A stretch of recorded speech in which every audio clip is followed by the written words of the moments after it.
അറിയാതെ മനസ്സിൽ വേരുറച്ചു പോയ അകലം, ഇതെല്ലാം ഒന്ന് മാറി നിങ്ങളുടെ എല്ലാവരുടെയും സ്നേഹമുള്ള മുഖം ഒന്ന് കണ്ട് നിങ്ങളോട് ചേർന്ന് ദൈവത്തെ മഹത്വപ്പെടുത്തിക്കൊണ്ട് ഇവിടെ നിന്ന് പോകാം എന്ന് മാസങ്ങളായി പ്രാർത്ഥിച്ചതിൻ്റെ പരിമിത ഫലമായിട്ടാണ് എനിക്ക് ഈ ദിവസം നിങ്ങളുടെ മുമ്പിൽ വന്നു നിൽക്കാൻ ഇടയായത്.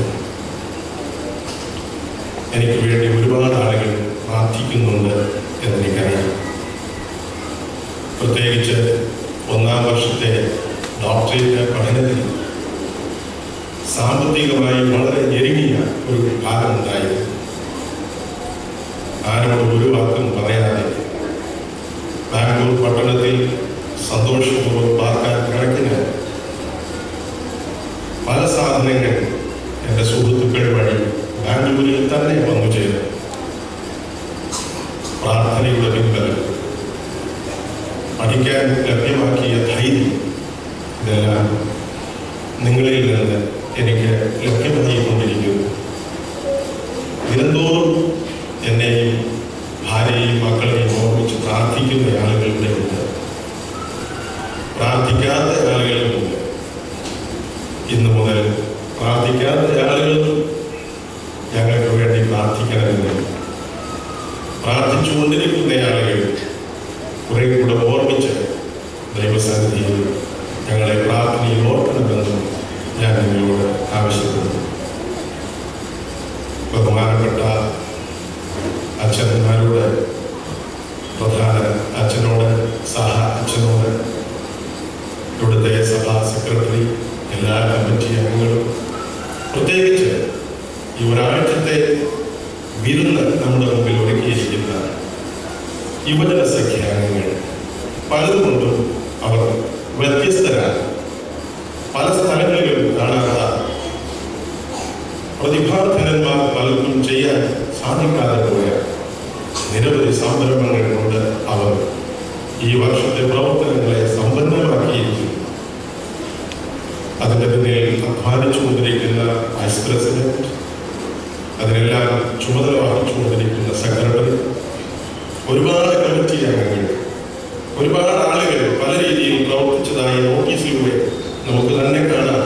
അങ്ങനെ എല്ലാവർക്കും അതിന് നേതൃത്വം നൽകുന്ന അച്ഛന്മാർക്കും ദൈവത്തിൻ്റെ വലിയ കൃപ ഞാൻ നേരിടുന്നു. ദൈവം നിങ്ങളെ ധാരാളമായി അനുഗ്രഹിക്കട്ടെ എന്ന് ഞാൻ ആത്മാർത്ഥമായി പ്രാർത്ഥിക്കുന്നു. വേദിയിലുള്ള മ്യൂസിക്കൽ ഇൻസ്ട്രുമെന്റ്സ് പരിശീലകരായി വന്ന ദേവദാസനെയും ദൈവം അനുഗ്രഹിക്കട്ടെ.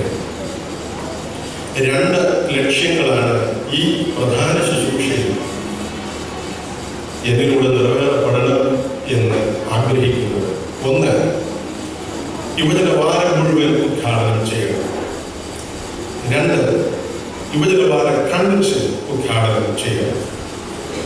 അങ്ങനെയുള്ള 2 ഉദ്യമങ്ങൾ ഇതിൻ്റെ പിന്നിലുണ്ട്. എങ്കിലും ഇന്ന് വൈകുന്നേരം കൺവെൻഷൻ്റെ ഉദ്ഘാടനം നിർവഹിക്കും എൻ്റെ സ്നേഹിതൻ എന്നതുകൊണ്ട്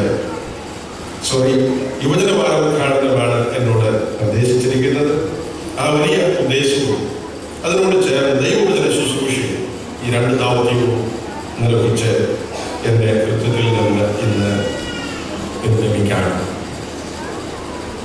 യുവജന വാരം വിവിധ പ്രവർത്തനങ്ങളാൽ നിറഞ്ഞു നിൽക്കുന്നു. പ്രദർശനങ്ങൾ കൊണ്ട് നിറഞ്ഞതും പ്രവർത്തനങ്ങൾ കൊണ്ട് സമ്പുഷ്ടവുമായ ഈ വാരത്തിലെ എല്ലാ പ്രവർത്തനങ്ങളും ആധ്യാത്മിക ജീവിതത്തെ ചലനാത്മകമാക്കുന്നതിനും ഉദ്ദിഷ്ടവും രൂപാന്തരവുമായ പുതുക്കം നിറഞ്ഞ പ്രവർത്തനങ്ങളിലേക്ക് എല്ലാ ഹൃദയങ്ങളെയും ആത്മാവേശത്തോടെ കൊണ്ടു ചെല്ലുന്നതിന് പ്രാപ്തമായിരിക്കട്ടെ എന്ന് പ്രാർത്ഥിച്ചുകൊണ്ട് ഒറ്റ വാക്കിൽ പിതാവിൻ്റെയും പുത്രൻ്റെയും പരിശുദ്ധാത്മാവിൻ്റെയും നാമത്തിൽ ആദ്യം തന്നെ ഞാൻ യുവജന വാരം ഉദ്ഘാടനം ചെയ്യുന്നു.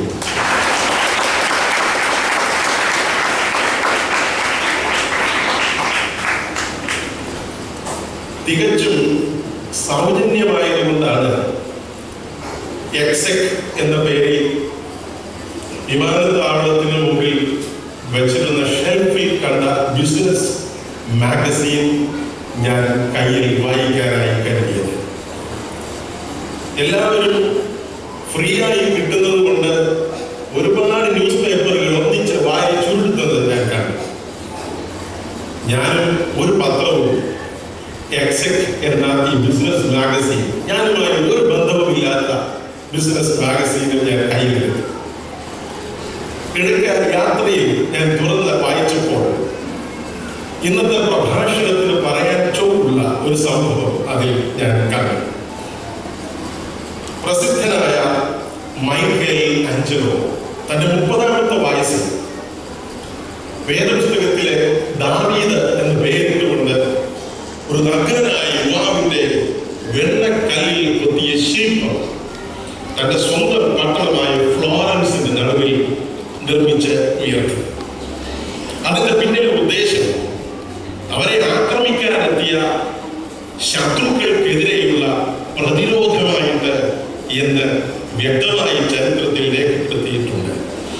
അവരെ ആക്രമിക്കാനെത്തിയ ശത്രുക്കൾക്കെതിരെ നിർമ്മിച്ച ഒരു പ്രതിരോധമായിട്ടാണ് ഈ മൈക്കേൽ ആഞ്ചലോ ഈ വലിയ വെണ്ണക്കല്ലിൽ തീർത്ത ശില്പം തന്റെ 30ാമത്തെ വയസ്സിൽ നിർമ്മിച്ച് ഉയർത്തിയത്.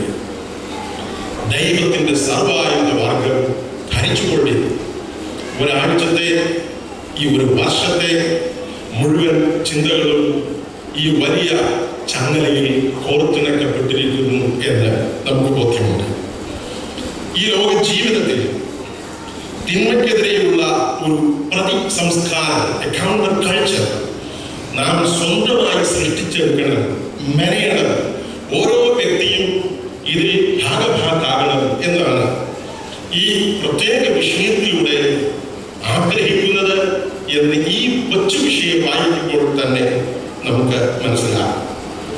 ലോകത്തിലെ സകല തിന്മയുടെ ഘടനയെയും പ്രതിരോധിച്ച, ലോകത്തിലെ സകല ദുഷ്ടശക്തിയെയും പ്രതികൂട്ടിലാക്കിയ യേശുവിനെ കുറിച്ച് അറിയപ്പെടാത്ത അഥവാ ഒരു അജ്ഞാതൻ ഇങ്ങനെയാണ് എഴുതിയത്.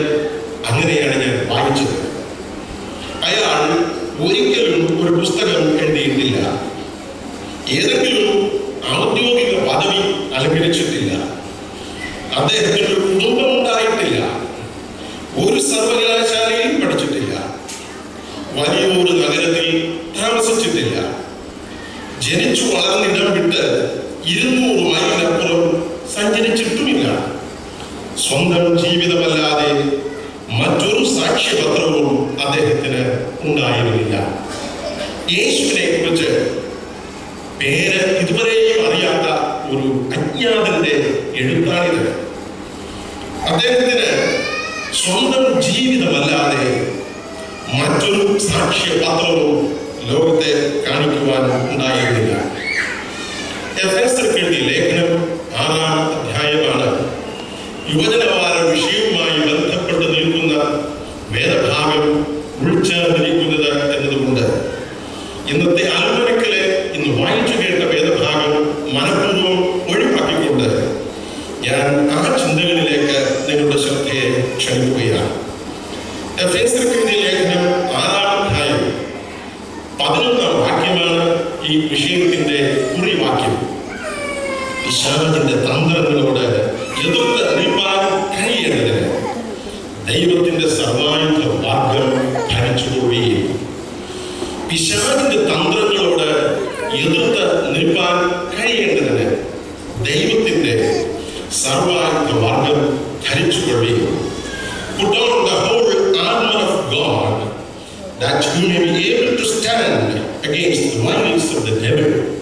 തിന്മയുടെ സൂത്രങ്ങളോട് എതിർത്ത് നിൽക്കാൻ കഴിയേണ്ടതിന് ദൈവത്തിന്റെ സർവായുധ മാർഗം ധരിച്ചുകൊള്ളാനും തുടർന്ന് അത് ഫ്രീ ആയി ലഭിക്കുന്നത് കൊണ്ട് എടുത്തുകൊള്ളാനും പൗലോസ് അപ്പോസ്തലൻ പറയും.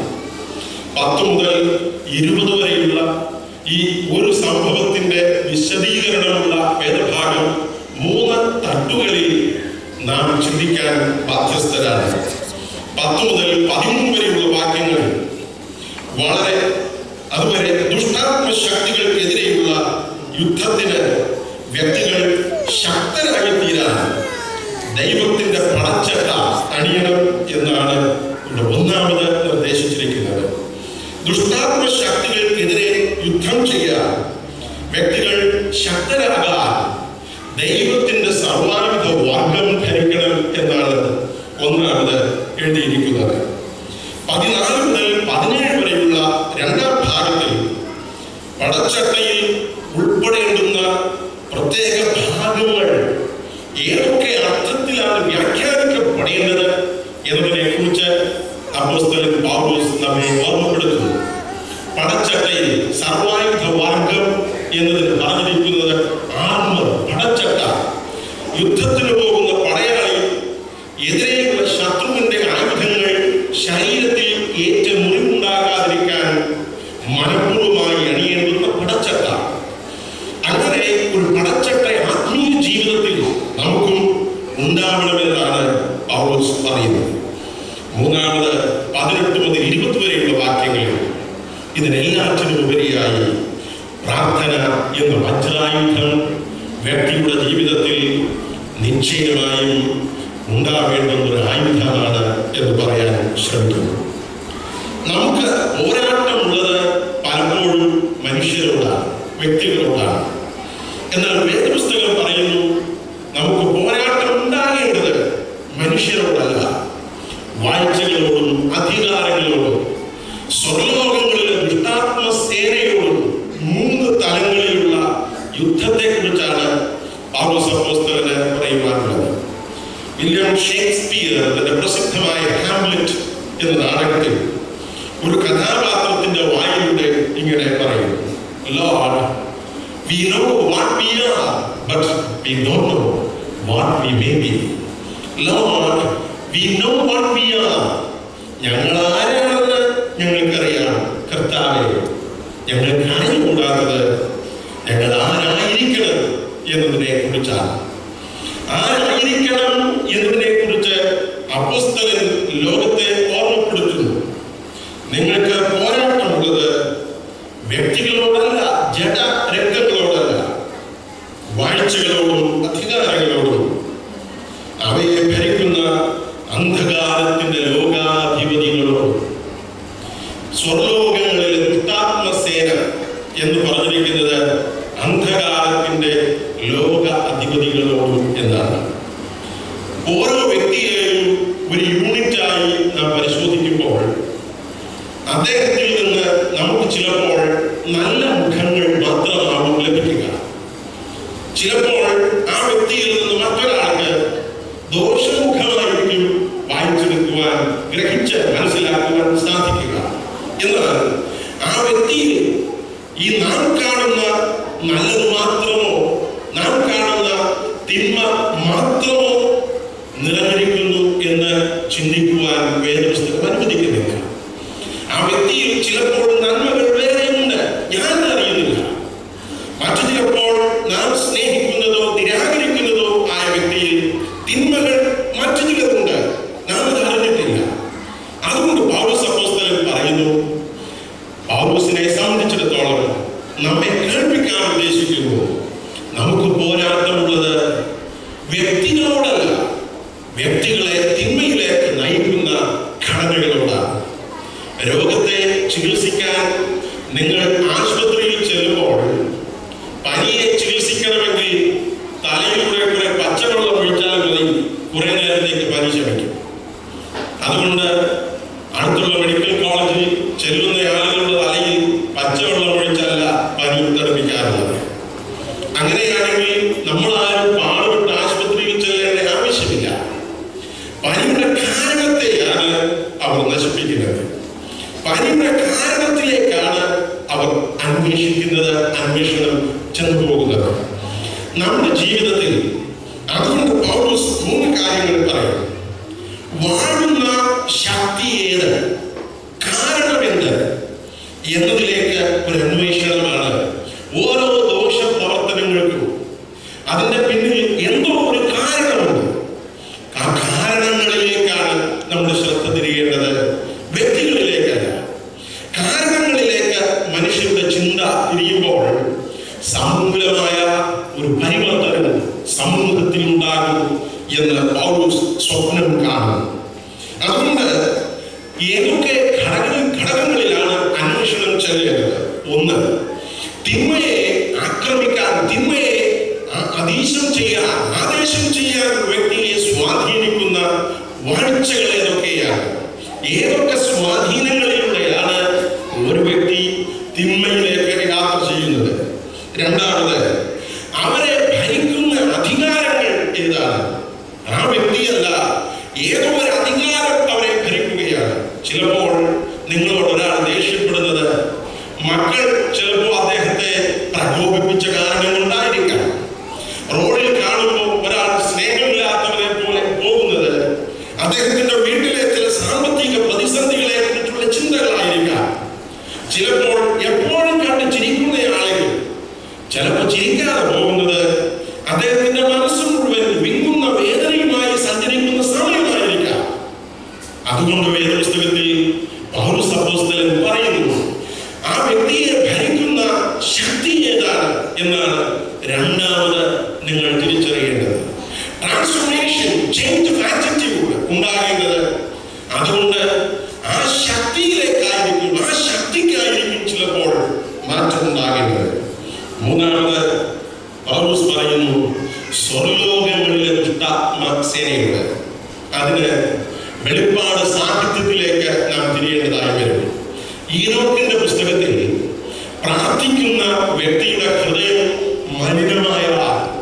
പ്രാർത്ഥനയുടെ വാക്കുകൾ മുകളിലെത്തുമ്പോൾ പിശാച് ദൈവത്തിന്റെ കയ്യിൽ ആ അപേക്ഷകൾ എത്തുന്നതിന് മുമ്പ് വഴിയിൽ വെച്ച് തട്ടിപ്പറിച്ച് കൊണ്ടുവച്ച് തുറന്നു നോക്കുകയും അവൻ പ്രാർത്ഥിച്ച വിഷയത്തിന് വിരോധമായി പ്രവർത്തിക്കാൻ പിശാച് ഒരുമിച്ച് തീരുമാനമെടുത്ത് അതിനുള്ള പദ്ധതികളുമായി പ്രാർത്ഥിച്ചവരുടെ അടുക്കലേക്ക് മടങ്ങി വരികയും ചെയ്യും എന്ന ഒരു ചിന്ത പഴയ വെളിപ്പാട് സാഹിത്യം വളർന്ന കാലത്ത് അവരുടെ ഇടയിൽ നിറഞ്ഞു വന്നു.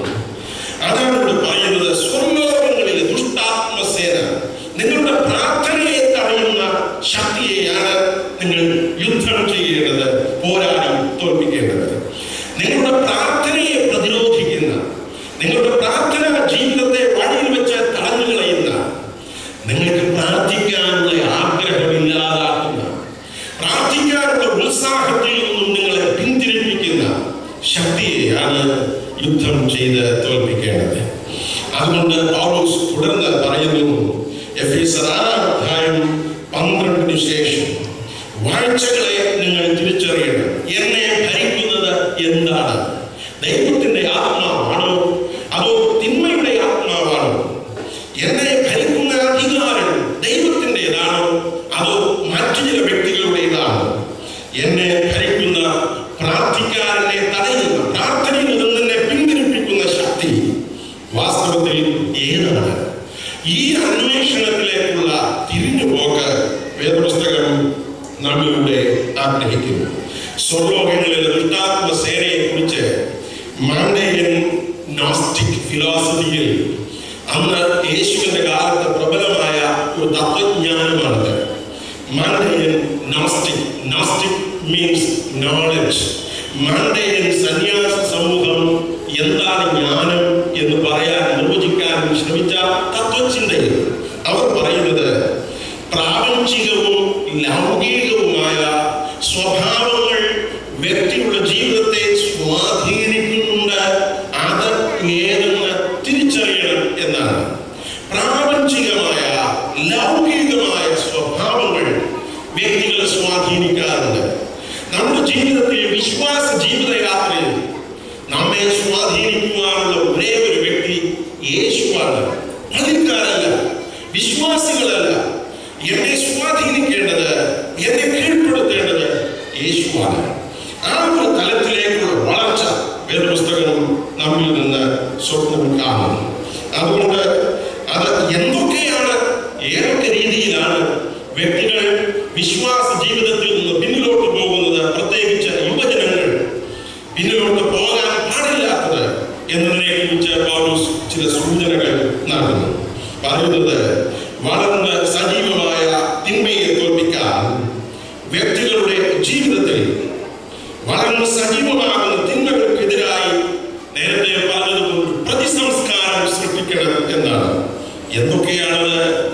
അസത്യം, അനീതി, അസമാധാനം, അവിശ്വാസം, രക്ഷയിൽ നിന്നും പുറകോട്ട് പോകുന്ന അവസ്ഥ, വചനത്തിന് വാളിന്റെ ഒരു ദൗത്യമുണ്ട് എന്ന് ഗ്രഹിക്കാൻ കഴിയാത്ത അനുഭവം, ഈ പ്രധാന കാര്യങ്ങളിൽ നിന്നും വ്യക്തികൾ തിരിച്ചു വരണം എന്നാണ്.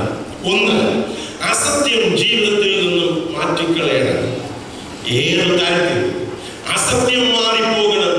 മരണം വരെയും ഞാൻ സത്യമേ സംസാരിക്കൂ, സത്യമേ ചെയ്യൂ, ആരെ കൊന്നാലും ആരെ നശിപ്പിച്ചാലും എന്ന് യുവജനങ്ങളും എല്ലാ ദൈവമക്കളും ഹൃദയത്തിന്റെ ആഴങ്ങളിൽ തൊട്ട് ദൃഢമായ ഒരു പ്രതിജ്ഞ ചെയ്യേണ്ടത് ഈ കാലഘട്ടത്തിന്റെ ആവശ്യമാണ്. എന്റെ ജീവിതത്തിൽ സത്യമല്ലാത്തതൊന്നും ഉണ്ടാവുകയില്ല. സത്യത്തിന് വിരോധമായി ഒന്നും എന്റെ ജീവിതത്തിൽ സംഭവിക്കാൻ പാടില്ല. രണ്ടാമത്, അനീതിക്കൊന്നും കൂട്ടുനിൽക്കാൻ പാടില്ല. പൗലോസ് പറയുക, അനീതിക്കൊന്നും കൂട്ടുനിൽക്കാൻ പാടില്ല. അത് സ്വന്തം സഹോദരങ്ങൾ ചെയ്താലും, സ്വന്തം ഭർത്താവ് ചെയ്താലും, ഭാര്യ ചെയ്താലും, സ്വന്തം പണിക്കാർ ചെയ്താലും, രാഷ്ട്രീയക്കാർ ചെയ്താലും അനീതി അനീതിയായി തിരിച്ചറിയണം. നേരത്തെ പറഞ്ഞതുപോലെ വ്യക്തിയെ മാറ്റി നിർത്തി അനീതിയെ ചർച്ച ചെയ്യണം. വേദപുസ്തകം പറയുന്നു, അങ്ങനെ അനീതി ആർ ചെയ്താലും, നിങ്ങളുടെ സുഹൃത്തുക്കൾ ചെയ്താലും, വീട്ടുകാർ ചെയ്താലും അനീതി അനീതിയാണ് എന്ന് വേർതിരിച്ചു കാണുവാനുള്ള വിവേകം നമ്മുടെ സമൂഹത്തിൽ വളർത്തുവാനുള്ള ഉത്തരവാദിത്വം നമ്മുടേതാണ്. അല്ലെങ്കിൽ വ്യക്തികൾക്ക് തോന്നും എന്ത് ചെയ്താലും കുഴപ്പമില്ല, കുഞ്ഞുങ്ങൾക്ക് തോന്നും എന്ത് പ്രവർത്തിച്ചാലും ഇതൊരു പ്രശ്നമല്ല.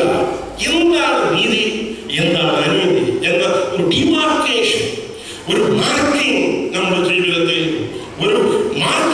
ജീവിതത്തിൽ ഉണ്ടാകേണ്ടതാണ്. അതുകൊണ്ട് തുടർന്ന് പറയുന്നു, സമാധാനത്തെ നശിപ്പിക്കുന്നതൊന്നും ജീവിതത്തിൽ ഉണ്ടാകാൻ പാടില്ല.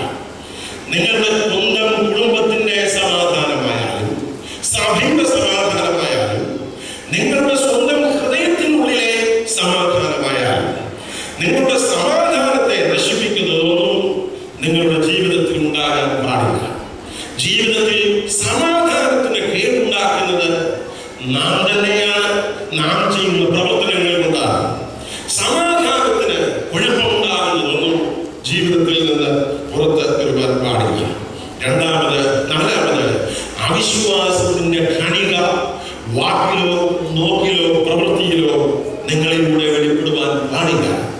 അവിശ്വാസത്തിന്റെ കണികകൾ ഒരു വാക്കിൽ കഠിനമായ പനി വന്നു പോയാൽ, ഇന്നലെ കാട്ടാക്കടയിൽ ഞാൻ വന്ന ഉടനെ എത്തിയത് ഒരു കുടുംബത്തിന്റെ പ്രശ്നത്തെ കേൾക്കുവാനാണ്.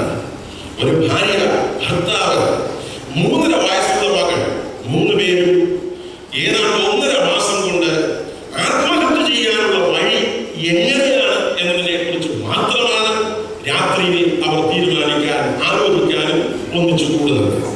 3 പേർ ഒന്നിച്ച് ആത്മഹത്യ ചെയ്യുന്നത് എങ്ങനെ, എളുപ്പത്തിൽ എങ്ങനെ ചാകാം എന്നതിനെ കുറിച്ചാണ് 1.5 മാസം കൊണ്ട് എല്ലാ രാത്രിയിലും അവർ കൂടി വരുമ്പോൾ തീരുമാനിക്കുന്നത്. കൺവെൻഷനുകൾക്ക് പോലും ഓടിച്ചെന്ന് ഓർഗൻ വായിക്കുന്ന ഈ ചെറുപ്പക്കാരന് പറ്റിയതെന്ത് എന്ന് ഞാനിവിടെ പറയുവാനല്ല നിൽക്കുന്നത്. ഏത് പുസ്തകം പറയുന്നു, ജീവിതത്തിന്റെ ഏത് പ്രതിസന്ധികൾ വന്നാലും, ഏത് പ്രതികൂലങ്ങൾ വന്നാലും, പഴയ നയമാന്റെ വീട്ടിൽ വേല ചെയ്ത ബാലികയെ പോലെ അവളെ പിടിവിട്ട ദൈവം, അവളെ യുദ്ധത്തിൽ നിന്ന് സഹായിക്കാത്ത ഒരു ദൈവം, അവളെ ജീവന്റെ സന്തോഷത്തോടെ വീട്ടിൽ പാർക്കുവാൻ അനുവദിക്കാത്ത ശത്രുവിന്റെ വീട്ടിൽ ഏൽപ്പിച്ചു കൊടുത്ത ദൈവം, ആ ദൈവത്തെ പിടിച്ചുകൊള്ളുന്ന വിശ്വാസം, ആ ബാലികക്കുണ്ടായ ആ വിശ്വാസം, അവളെ സഹായിക്കാത്ത ദൈവം മറ്റൊരുത്തരെ സഹായിക്കും എന്ന് പറയാൻ കഴിയുന്ന വിശ്വാസം നമ്മുടെ ജീവിതത്തിൽ താഴാതെ മങ്ങാതെ ഹൃദയത്തിന്റെ ഉള്ളിൽ തിളച്ച് നിൽക്കുന്ന തരത്തിൽ സൂക്ഷിക്കുവാൻ എനിക്കും നിങ്ങൾക്കും സാധിക്കേണ്ടതായിട്ടുണ്ട്. തുടർന്ന് രക്ഷയുടെ ശക്തി ജീവിതത്തിൽ നിന്നും ചില പാപങ്ങളെ കുറിച്ചുള്ള ഓർമ്മ നമ്മെ പിന്തിരിപ്പിച്ചു എന്ന് വരാം. നീ രക്ഷിക്കപ്പെടുകയില്ല, നീ രക്ഷിക്കപ്പെട്ടിട്ട് കാര്യമില്ല, നീ നന്നാവുകയില്ല, നീ ശരിയാവുകയില്ല എന്ന് നാം തന്നെ നമ്മുടെ ശത്രുക്കളായി തീരുന്ന അവസ്ഥ, ഇതിൽ നിന്നും പിന്തിരിയേണ്ടത് ആവശ്യമാണ്. നാം തന്നെ നമ്മുടെ ശത്രുക്കളായി തീരുന്ന അവസ്ഥ, ഞാൻ നന്നാവുകയില്ല, ഞാൻ രക്ഷപ്പെടുകയില്ല, എനിക്കിന് വിജയം ഉണ്ടാവുകയില്ല. മെനഞ്ഞാന്ന് രാത്രി, ശനിയാഴ്ച രാത്രി, അടുത്തുള്ള പൊഴിയൂരിനടുത്ത് നിന്ന് +2 പെൺകുട്ടി കരഞ്ഞു പറഞ്ഞത്, അച്ഛനും എന്നോട് പറയുന്നത്, ഞാൻ ഈ സ്കൂളിൽ പോവുകയില്ല, കാരണം ഞാനിനി ജയിക്കുകയില്ല. 17 വയസ്സുള്ള ഒരു മോള് പറഞ്ഞതാ, ഞാനിനി ജയിക്കുകയില്ല, അതുകൊണ്ട് ഞാൻ ആര് പറഞ്ഞാലും സ്കൂളിൽ പോവുകയില്ല. ഇങ്ങനെ സ്വന്തം ജീവിതത്തെ നശിപ്പിക്കാൻ സ്വയം എടുക്കുന്ന തീരുമാനങ്ങളിൽ നിന്നും വ്യക്തികൾ പിന്തിരിയേണ്ടതാണ്. ഈ വിഷയത്തിലൂടെ പൗലോസ് അപ്പോസ്തലൻ പറയുന്നു, അത്തരത്തിലുള്ള സർവായുധ വർഗം പടച്ചട്ട ജീവിതത്തിൽ ആർജിക്കുവാൻ ഞാനും നിങ്ങളും തീരുമാനമെടുക്കേണ്ടതാണ്. വചനത്തിന് വാളിന്റെ ഒരു ദൗത്യമുണ്ട് എന്ന ബോധമുണ്ടാകണം എന്നും ഈ വേദഭാഗത്തിൽ അപ്പോസ്തലൻ പ്രതിപാദിക്കുന്നു. വചനത്തിന് ഒരു വാളിന്റെ ജോലിയുണ്ട്. എന്താണെന്നുള്ളത് അരിഞ്ഞു വീഴ്ത്തും നമ്മുടെ ജീവിതത്തിൽ. തിന്മകൾ വളരുമ്പോൾ വചനമെന്ന ദർപ്പണം കണ്ണാടി വെച്ചുകൊണ്ട് നമ്മുടെ ജീവിതത്തെ അപ്പോഴായി തിരിഞ്ഞു നോക്കണം. ഏത് മനുഷ്യന്റെ ജീവിതത്തിൽ വീഴ്ചകൾ ഉണ്ടാവാം, ഏത് വ്യക്തിയുടെ ജീവിതത്തിലും തോൽവികൾ സംഭവിക്കാം, ഏത് മനുഷ്യന്റെ ജീവിതത്തിലും പാപത്തിന്റെ ദശകൾ വളർന്നു വരാം, പാപത്തിന്റെ ഇത്തുകൾ വന്ന് അതിന്റെ ജീവിതത്തെ നശിപ്പിക്കാൻ തുടങ്ങാം. കർത്താവ് പറയുന്നു, വചനമെന്ന ആത്മാവിന്റെ വാള് സ്വീകരിക്കുവാൻ തയ്യാറാണ്. വചനം കേൾക്കുമ്പോൾ അതെത്ര പഴകിപ്പോയ പാപപ്രവൃത്തിയായാലും, ഹൃദയത്തിന്റെ ആഴങ്ങളിൽ എത്ര വർഷം കൊണ്ടത് വേർപെട്ട് വളർന്നുവെങ്കിലും അതിനെ മനഃപൂർവ്വമായി അരിഞ്ഞുകളയുവാനുള്ള തീരുമാനം എടുക്കുവാൻ കഴിയേണ്ടതാണ്. എത്ര വർഷം കൊണ്ട് വളർന്നുറച്ചാലും, എത്ര നാളുകൾ പിന്നിട്ട പഴക്കമുള്ള പാപപ്രവൃത്തിയായാലും അതിനെ മനഃപൂർവ്വമായി ജീവിതത്തിൽ നിന്നും അരിഞ്ഞുകളയാൻ നമുക്ക് കഴിയേണ്ടതുണ്ട് എന്ന് വേദപുസ്തകം പറയുന്നു. എന്തിനാണ് ഞങ്ങൾക്ക് ചെയ്യേണ്ടത് എന്ന് പൗലോസിനോട് ചോദിച്ചാൽ പൗലോസ് അപ്പോസ്തലൻ പറയുന്നു, 2 കാര്യങ്ങളാണ് അതിന് പിന്നിലുള്ളത്. ഒന്ന്, 11-ാം വാക്യത്തിൽ പൗലോസ് പറയുന്നു, പിശാചിന്റെ തന്ത്രങ്ങളോട് എതിർത്ത് നിൽക്കാൻ നിനക്ക് കഴിയണമെങ്കിൽ ഈ കാര്യങ്ങൾ നീ ചെയ്യണം, അല്ലെങ്കിൽ നീ പിശാചിന്റെ തന്ത്രങ്ങളിൽ തോറ്റുപോകും. പൗലോസ് പറയുന്ന കാരണം അതാണ്. നിനക്ക് സത്യം നിന്റെ ജീവിതത്തിൽ ഇല്ലെങ്കിൽ, നീതിയെ നീ മറന്നു പോകുന്നുവെങ്കിൽ, സമാധാനത്തെ നിർമ്മിക്കുന്നതിൽ നീ പിന്നോട്ട് പോകുന്നുവെങ്കിൽ, വിശ്വാസം നിന്റെ ജീവിതത്തിൽ വറ്റിപ്പോകുന്നുവെങ്കിൽ, രക്ഷിക്കപ്പെടേണ്ട കാര്യമൊന്നുമില്ല, ഇങ്ങനെയൊക്കെ പോയാൽ മതി എന്ന് നീ ചിന്തിച്ചു കൊണ്ടിരിക്കുന്നുവെങ്കിൽ, വചനം കേൾക്കുമ്പോൾ വെട്ടി അരിഞ്ഞുകളയുവാനുള്ളതിനെ തിരിച്ചറിഞ്ഞ് ജീവിതത്തിൽ നിന്നും അതിനെ അരിഞ്ഞുകളയുവാൻ തയ്യാറാകുന്നില്ലെങ്കിൽ, 11-ാം വാക്യത്തിൽ അപ്പോസ്തലൻ പറയുന്നു, പിശാച് നിന്നേക്കാൾ വലിയ തന്ത്രശാലിയാണ്. അവന്റെ തന്ത്രങ്ങളുമായി അടുത്തു വരുമ്പോൾ നീ അവന്റെ മുമ്പിൽ, നീ പരിചയങ്ങളെല്ലാം വയറ്റിത്തെളിഞ്ഞ നീ അവന്റെ മുമ്പിൽ തോറ്റുപോകും. കർത്താവ് പറയുന്ന പൗലോസിലൂടെ പ്രതിപാദിക്കുന്ന ഒന്നാമത്തെ കാര്യം അതാണ്. രണ്ടാമത് പറയുന്നു 13-ാം വാക്യത്തിൽ, ദുർദിവസത്തിൽ നിനക്ക് എതിർപ്പാൻ കഴിയേണ്ടതിന് സകലവും സമീപിച്ചിട്ട് ഉറച്ചു നിൽക്കുവാൻ ആവശ്യമാണ്. ദുർദിവസത്തിൽ എതിർപ്പാനും സകലവും സമീപിച്ചിട്ട് ഉറച്ചു നിൽക്കാനും. ദുർദിവസം, ഡൂംസ് ഡേ എന്ന് നാം ചിലപ്പോൾ പറയും. കർത്താവ് വരുമ്പോൾ